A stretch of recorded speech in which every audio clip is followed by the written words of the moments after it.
Jestem w Stenshela-Gordon, właśnie zakończyłam przejście Västra Västerleden, tu jest ośrodek narciarski, tam jest jezioro. No i zaczynam następny szlak. Teraz będzie to Bergslagsleden. Około 200 km, niecałe chyba.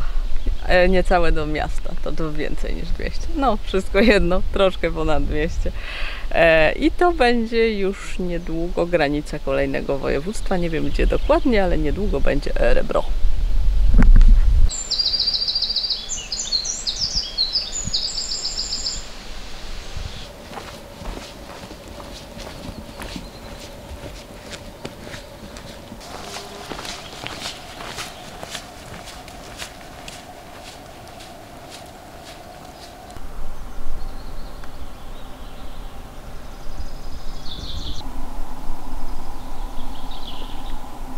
Tutaj po środku tego wielkiego, tajemniczego lasu leży taki głaz granitowy, nic innego jak głaz narzutowy polodowcowy. Tutaj oczywiście również był lodowiec, wytopił się jakieś 10 300 lat temu.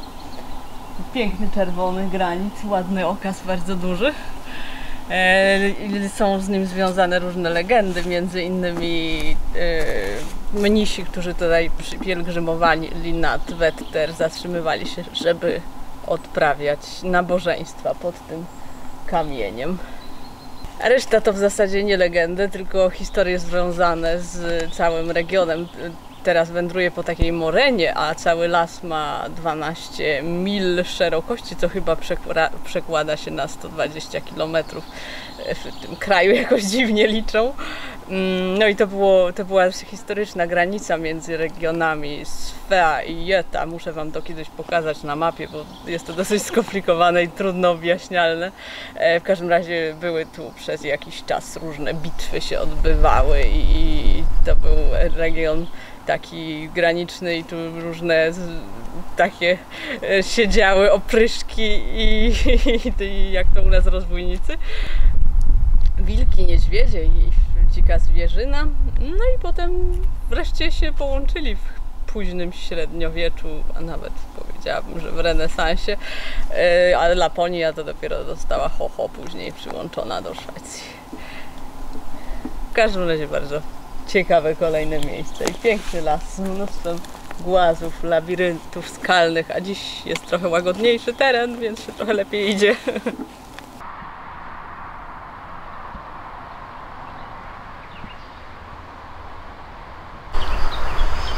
A jestem teraz w Ramundeboda. To właśnie tutaj był główny klasztor, w którym mieszkali wspomniani wcześniej przeze mnie mnisi. Tu piszę o królu Eryku, pierwszym królu Szwecji, który tutaj odpoczywał, bo było tu też miejsce dla podróżnych. No i jeszcze wspomina o tym król norweski Olaf, który tutaj uciekał z Norwegii w 1028 roku. Klasztor zamknięto w czasie reformacji, została kaplica, która jest używana podobno przez ludność. Aha, tam właśnie jest ta kaplica, to zaraz obejrzymy. A tu mamy właśnie ruiny klasztoru. Budowla jest nieduża. Tu jest taka jedna sala i potem to drugie pomieszczenie, do którego weszłam. Pewnie jeszcze były różne budynki gospodarcze.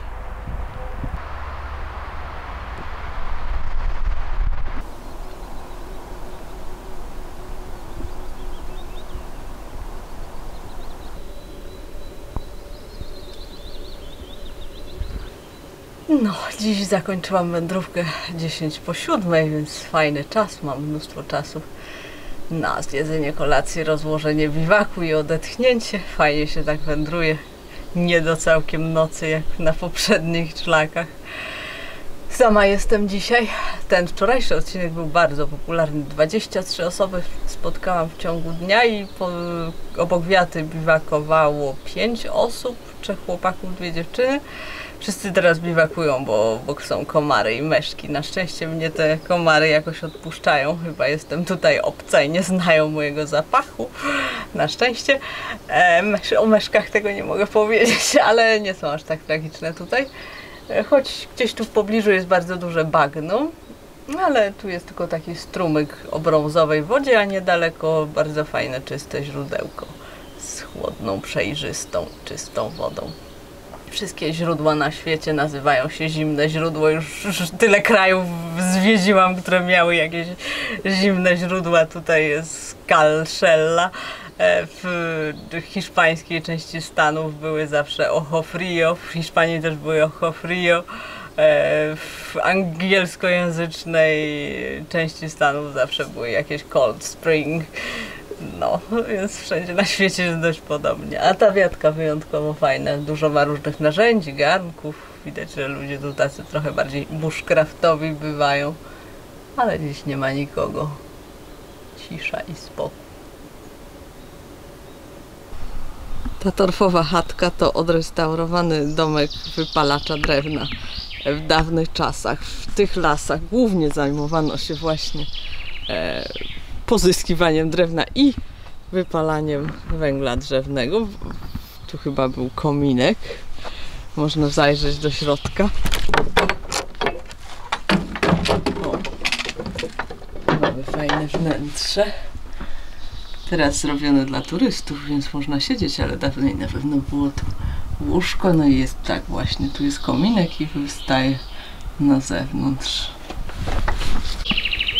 Ta ściana jest drewniana, ale chyba tylko dlatego, żeby można było zobaczyć konstrukcję, bo ogólnie rzecz biorąc pokrycie jest zrobione z torfu, tak jak dokładnie jak w lapońskich kammi.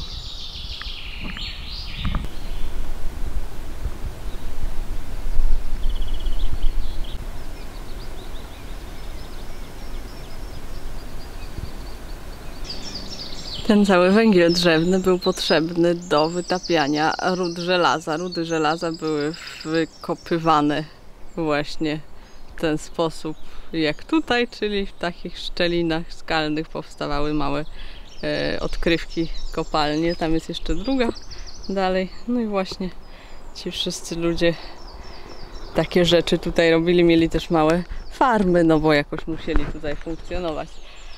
Pod koniec XIX wieku złoża się skończyły. Ludzie się powoli wynieśli. Podobno część wyjechała do Stanów, a inni pojechali do miast szukać innych zajęć. Las opustoszał, zarósł, no i jeszcze tylko można takie właśnie zabytki znaleźć.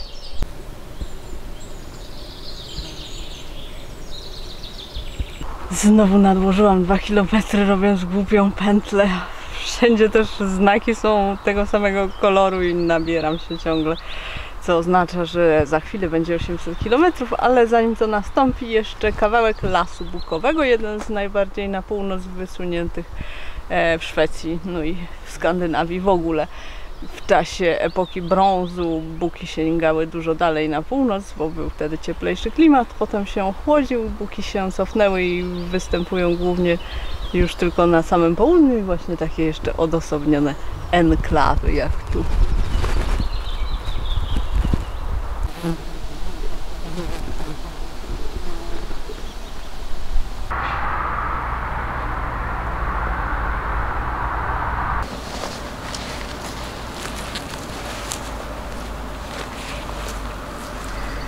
No i jest 800 km. Svartohergård. Tam jest dwór, taki pałac całkiem przyzwoity, ładny, ale nie da się go zwiedzić. Natomiast można sobie posiedzieć nad jeziorkiem, no i to właśnie zrobię, tym uczczę moje 800 km. Poleżę sobie tutaj.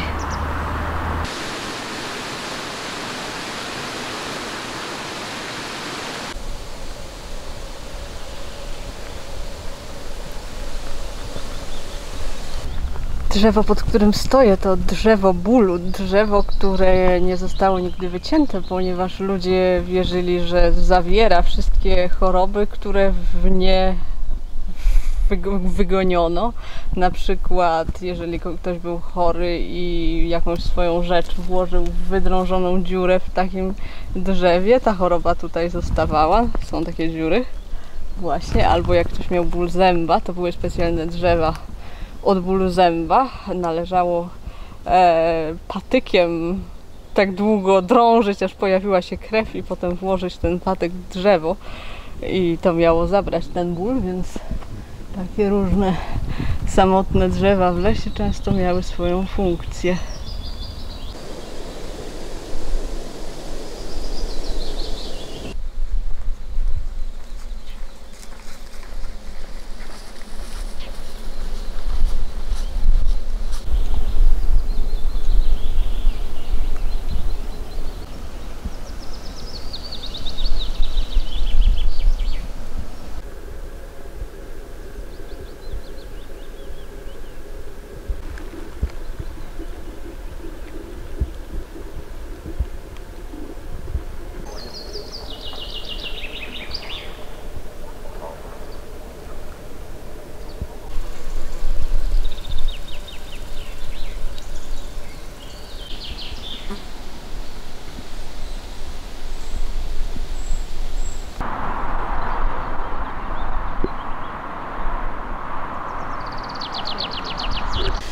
Te mury to pradawne grodzisko, które tu jest na skalnym klifie umiejscowione. Tak jak poprzednie zabytki tego rodzaju, 500 przed naszą erą, 500 naszej ery mniej więcej. A to widok, jaki się z tego grodziska roztacza. Przed chwilą widzieliście inny widok, dokładnie po drugiej stronie tej doliny. Tam przed chwilą byłam.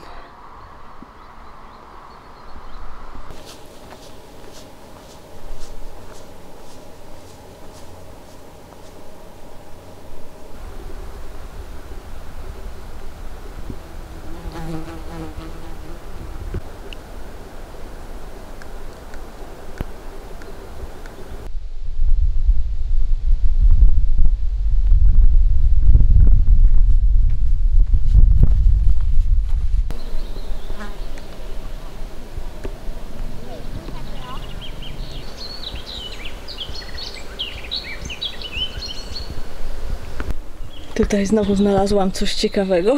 Kamień z wyrytymi różnymi napisami. Nie ma żadnej informacji, więc nie wiem na pewno, co tutaj się znajduje, ale mam przypuszczenia. Myślę, że rzecz nie jest bardzo starożytna, że te runy nie są z czasów wikingów, tylko że powstały na fali fascynacji starożytnością, którą można byłoby przypisać XIX wiekowi, tak jak właśnie ta data tutaj by wskazywała. No nie jestem pewna, ale tak mi się wydaje. W każdym razie i tak fajna rzecz i uznana za fajną, ponieważ mamy tutaj takie zadaszenie chroniące ten kamień, jest ławeczka do medytacji.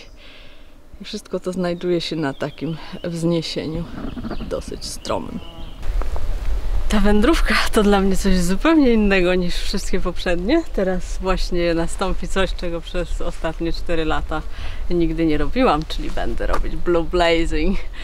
Ogólnie trzymam się pomarańczowego szlaku tutaj Bergslagsleden, ale on jest tak zaprogramowany, żeby dojść do stacji kolejowej czy przystanku autobusowego 3 km w tamtą stronę i potem wrócić znowu 3 km po drugiej stronie pagórka. To jest dosyć absurdalne, zwłaszcza dla kogoś, kto ma w planie tylko iść na północ. Tak, te 4 ostatnie lata to były na tej zasadzie, że ważne było nie tylko początek i koniec, to trofeum, ale też ta cała droga, która była pomiędzy tymi 2 punktami. Należało się ściśle trzymać szlaku. Całe wyzwanie polegało na tym, żeby wykonać wszystkie dziwaczne pętle, wszystkie straszne podejścia i po prostu podjąć to wyzwanie i je śmignąć. A tutaj wolno mi robić to, co mam ochotę robić, jeżeli chcę iść. Chcę iść tędy, to mogę iść tędy i nie ma to żadnego znaczenia, nikt nie będzie tego sprawdzał. Nie ma też innych ludzi, z którymi mogłabym się porównać. Nie ma nikogo, kto byłby ode mnie szybszy albo wolniejszy, bo w ogóle nie ma tu żadnych długodystansowców. To też jest... Ręka mnie już boli od trzymania. To też jest zupełnie różne i pewnie jeszcze nie jeden raz coś o tym powiem, może nawet coś o tym napiszę.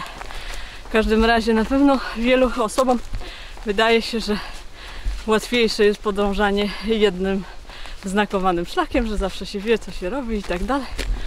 Okazuje się, że wcale tak nie jest, że szlak, który jest jednością i całością, wymaga pewnych poświęceń, których trasa układana własnoręcznie nie wymaga.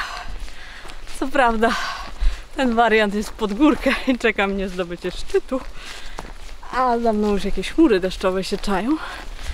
No, myślę, że jest to fajna opcja i coś, czego jeszcze nie miałam szansy doświadczyć. Nawet widoki po drodze są całkiem fajne.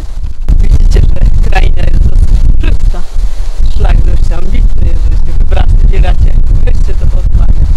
No i właśnie jest to coś, czego na szlaku długodystansowym wyznaczonym robić nie wolno. Nie wolno sobie iść i oglądać widoku, a potem wyjść z innej strony. Owszem, można zdobyć taki szczyt czy szczycik, obejrzeć widok, ale trzeba wrócić w to samo miejsce i iść dalej szlakiem. A tutaj mogę sobie iść dalej prosto.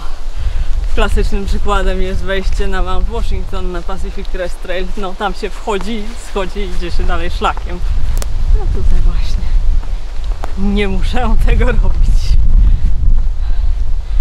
Trochę to jest dziwne, szczerze mówiąc.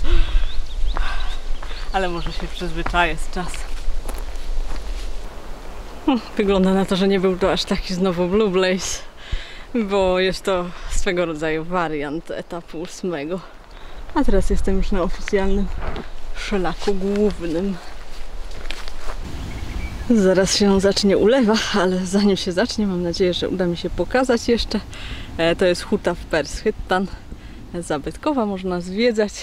Wszystkie zabudowania zostały tak, jak były dawniej. Ściana deszczu jest tuż, a ja się schowam właśnie w hucie.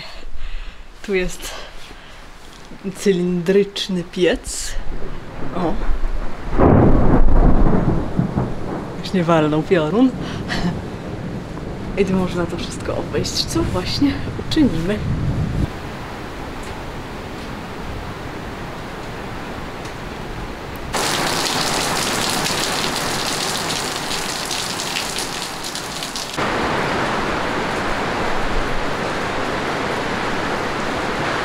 To jest żużel, jaki zostaje po wytopieniu żelaza. Na szlaku ciągle takie właśnie znajduję. I szklisty minerał zostaje i taka szara skała.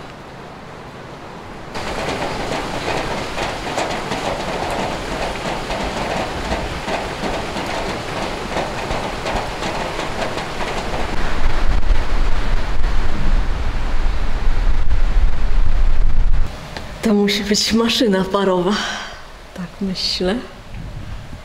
Na zewnątrz jest kanał poprowadzony ze strumienia i taka szyna kolejowa.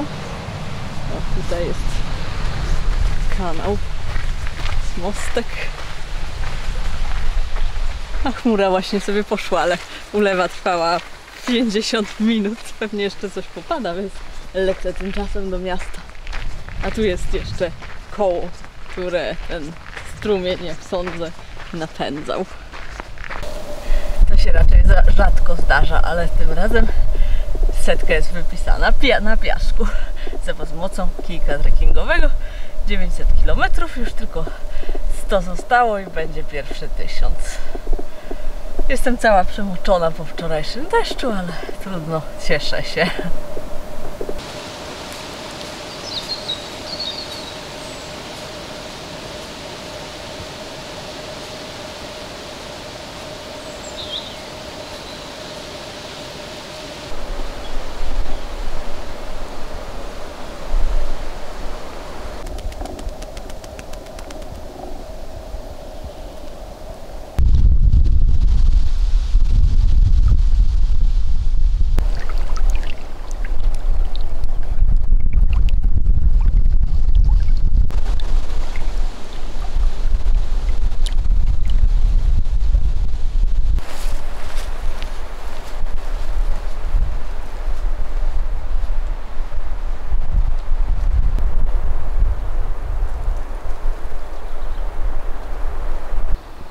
Mamy tutaj bardzo ciekawą ruinę, która ponoć ma związek z kopalnią, pewnie na bardzo małą skalę, z kopalnią miedzi. W okolicy jest ich sporo.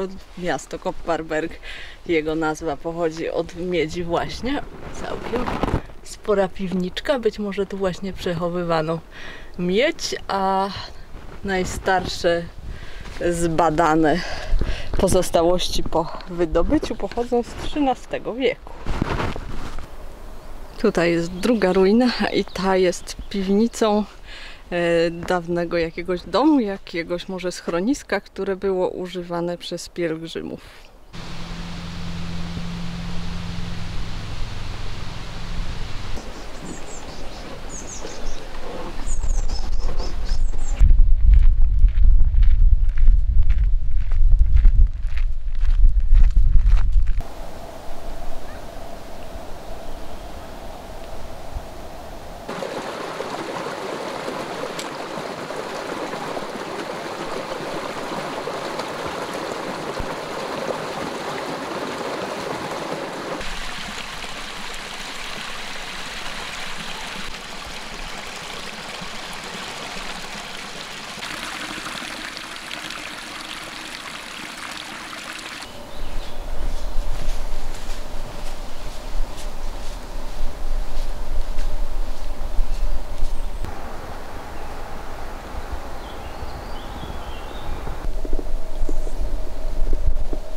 Piękne chmury, prawda?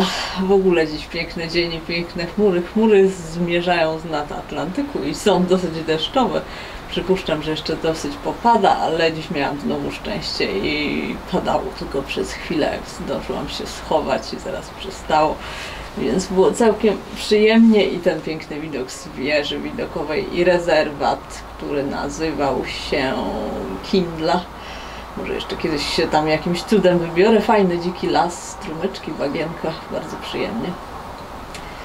I to jest moja ostatnia noc na Bergslagsleden, ostatnia noc przed Kopparbergiem. Kopparberg jest po drugiej stronie tego cypla, przy którym biwakuję. Jutro tam będę, pójdę do biblioteki i napiszę coś na bloga, a potem zmierzam już w kierunku następnego regionu, czyli Dalarny. Dalarna to będzie pierwszy region północy. Teraz właśnie pożegnam też południową Szwecję, a przywitam północną, czyli bardzo będzie jutro ekscytujący dzień. Mniej ekscytujące jest to, że znowu będę musiała wędrować drogami przez pewnie z 50 km, chyba 60 do takiego miasteczka, w którym zaczyna się jakiś lokalny szlak. No to tyle. Muszę jeszcze zrobić kolację, no i zrobić listę zakupów, żeby jutro nie nakupić znowu jakiejś niesamowitych ilości jedzenia, bo mam tak dużo jedzenia, że sama nie wiem, jak to się stało. No i pooglądam sobie widok na jezioro, może zacznie padać, wtedy będę słuchać, jak deszcz uderza o tą blachę, którą mam nad głową, a która niestety jest poprzewijana gwoździami i mam wrażenie, że jeżeli będzie padać mocno, to zacznie przeciekać. Zobaczymy, co się naprawdę stanie.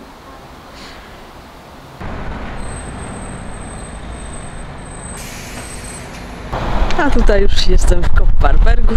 Jest taki skwerek z ratuszem drewnianym i malutkim. Jeszcze Midsommar-Stone stoi, ale już zwiędnięty. Tam z tyłu jest drewniany zabytkowy kościół.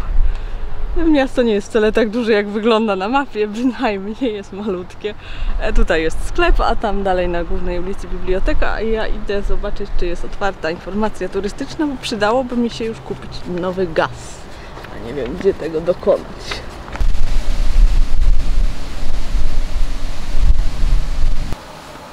Wczoraj znowu miałam spore szczęście. Tak sobie ogólnie planowałam, patrzyłam na mapę, patrzyłam miejscowość, jak nazwa mi się podobała, okolice ok, jakiś cmentarz, kościół, myślę sobie, że tam zabiwakuję. Doszłam wieczorem, już tak kilometr przed tym cmentarzem, jeden pan prowadził mnie skrótem, wychodzę na ulicę, wyskakuje na mnie pies. Pan zgarnia psa, przeprasza, mówię, że okej, po angielsku nic się nie dzieje. A za chwilę pani woła do tego pana, żeby zabrał psa do ogrodu, ale mówi po polsku. Tak, natknęłam się na parę Polaków, która tutaj mieszka na szwedzkiej wsi, no i prosiłam się w gościnę. Chciałam biwakować, chciałam spać w takiej szopce, ale ostatecznie wylądowałam w łóżku i było mi bardzo, bardzo dobrze. Padał deszcz, w nocy dalej pada, no trudno, tak to jest na świecie, ale jest mi ciepło i sucho, więc start będzie przyjemny. Zmierzam dziś do chatki, która też powinna być przyjemna, dzieli mnie od niej tylko 41 km. Myślę, że jakoś do wieczora dopełznę, no i jest dobrze.